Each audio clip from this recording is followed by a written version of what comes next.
ग्वालियर में होटल के swimming pool में 7 साल के वैद के डूबने का सीसीटीवी फुटेज सामने आया है। बुधवार रात के इस फुटेज में दिख रहा है कि वैद अपने परिवार के साथ पूल पार्टी का आनंद ले रहा था। वह नहाने के बाद पूल से बाहर निकला, फिर कुछ ही मिनट बाद दोबारा कूदा। इस बार वैद पुल की 2 फीट गहराई वाली जगह की बजाय गलती से 5 फीट गहराई वाले हिस्से में कूद गया। वह काफी देर तक पानी से बाहर आने की जद्दोजहद करता रहा, बहुत छटपटाया लेकिन बाहर नहीं आ सका और कुछ ही मिनटों में गहराई में समा गया। हैरानी की बात यह है कि इस दौरान पूल में कई लोग मौजूद थे, लेकिन ना तो वेद के परिवार के किसी सदस्य का ध्यान उसकी ओर गया और ना ही होटल स्टाफ का। वेद जहां डूबा उसके पास ही 2 लड़के खड़े थे, वे आपस में गपशप करते रहे। उसी जगह से एक अन्य लड़का भी पानी में पैदल चलते हुए गुजरा, लेकिन वेद उससे नहीं टकराया। भाजपा विधायक संजय सुपेंद्र पाठक ने तमिलनाडु में विपक्ष के नेता उदयनिधि स्टालिन के सनातन धर्म पर दिए बयान को लेकर कड़ी आपत्ति जताई है।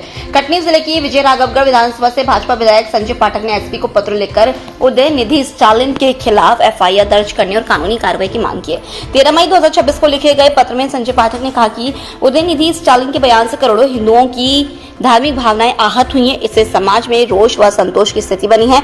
इस तरह के बयान देश की सामाजिक शांति, एकता और अखंडता के लिए नुकसानदायक है। दरअसल उदयनिधि ने विधानसभा में सनातन धर्म को खत्म करने की बात कही थी।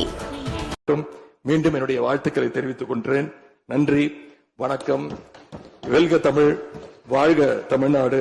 மக்களை பிரிக்கும் சனாதனம் நிச்சயம் ஒழிக்கப்பட வேண்டும். நன்றி, வணக்கம். एमपी में विधानसभा चुनाव में भले ही 2.5 साल का वक्त बाकी हो, लेकिन कांग्रेस अब चुनाव में मजबूती से उतरने के लिए संगठन तैयार करने पर फोकस कर रही है। नेता प्रतिपक्ष राहुल गांधी खुद एमपी में संगठन की समीक्षा करेंगे। अगले महीने उज्जैन और रीवा संभाग में राहुल गांधी खुद अब तक के कामों और संगठन की समीक्षा करेंगे। केंद्रीय माध्यमिक शिक्षा बोर्ड 12वीं परीक्षा 2026 के नतीजों ने मध्य प्रदेश की स्कूल शिक्षा की वास्तविक तस्वीर सामने ला दी है।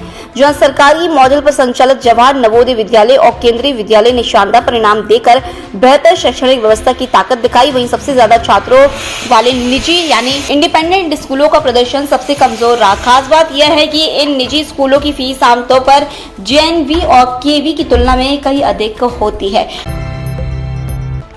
एमपी में रिकॉर्ड गर्मी का दौर शुरू हो गया है। बुधवार को मालवा, निमाड़ी, इंदौर और उज्जैन संभाग के शहरों में भीषण गर्मी पड़ी। छतरपुर के खजुराहो में पारा 45.5 डिग्री सेल्सियस रहा।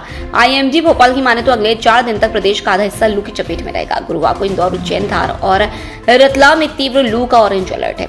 वहीं इंदौर, उज्जैन, धार की रात में भी तापमान बढ़ा हुआ रहेगा। यहाँ वार्म नाइट की चेतावनी है। इस दौरान गर्म हवाएं चलेंगी। झाबुआ, अलीराजपुर, बड़वानी, खरगोन, खंडवा, बुरहानपुर, हरदा, नर्मदापुरम, देवास, सीहोर, शाजापुर, आगर मालवा और राजगढ़ में भी लू चलेगी।